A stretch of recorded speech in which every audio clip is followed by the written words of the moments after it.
Fairly wild, it is obvious that we are approaching the city as we see cultural use and harmful abuse of the river. Illegal dumping, construction impacts, floating aquatic invasives, illegal backfilling into the riverbed, sand mining, and such heavy invasive plant infestations beyond the river buffer, the latter cleared again by DUCT, that the indigenous vegetation is totally invisible. Our last crossing is with trepidation. Downstream of a sewage treatment plant, the grey water stinks of sewage, and we are horrified to see a lady carrying water from the river to use to wash her clothes. This walk is actually walking in one of our main rivers for our supply system, and we are thinking that this walk will actually expose our catchment users in terms of the impacts that they have on the uMngeni River, and then let them know what they can do to improve the quality of water in uMngeni River.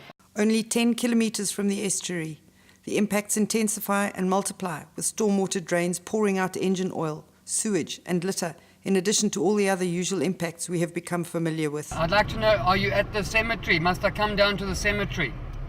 As we approach the North Coast Highway Bridge, the faint smell of the sea begins to waft our way, and then all our senses are assaulted by the smell of traffic fumes and rotting waste, the sight of vehicles rushing to and fro, the noise, sirens, vehicles, alarms, people, traffic. What a reminder that our journey is almost over.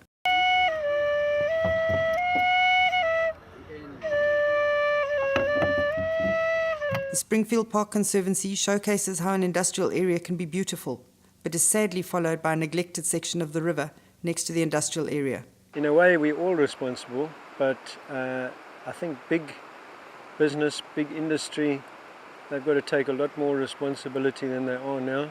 The highest and best mini-SAS score that is possible is a score of over 7.9, which indicates a pristine, healthy river. We only found 2 such places on the entire 265-kilometre length of the river. The water quality in the river upstream of Midmar Dam was surprisingly never better than largely natural, good condition, and plummeted to critically very poor condition in one place. At this stage, we decide that Mama River is akin to an old lady. Her pace is slowed, and she dawdles along as her end approaches. After a lifetime of nurturing and unconditional giving, she barely remembers her journey that started gently in the folds of distant, almost forgotten hills. A life that grew to a sparkling, bubbling, energetic youth, and then turned sour from abuse and hurt. If only we could all give back to her as she has given to us. The estuary is called Blue Lagoon. However, the blue is no longer evident, and it has become a grey lagoon. What have we done to this beautiful river on which we are all so dependent? We've lost touch with reality. The final leg beside Blue Lagoon soothes our emotions battered by the impact seen in Durban, as we are met by a wonderful, colourful group of a few hundred family, friends and supporters and well-wishers who join us for the last 2 kilometres. We weave our way along the edge of Blue Lagoon under a cool canopy of estuarine forest, while the girls from Russell High serenade us to the ocean.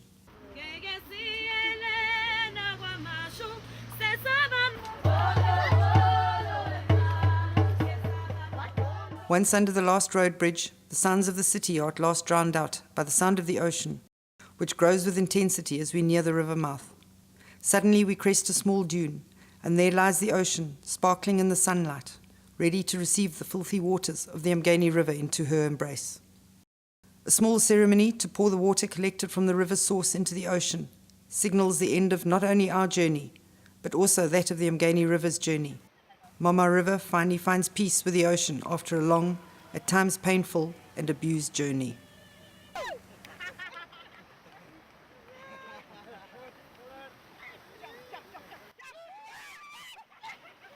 We've done a study of all our rivers in eThekwini, and we are striving for blue drop status.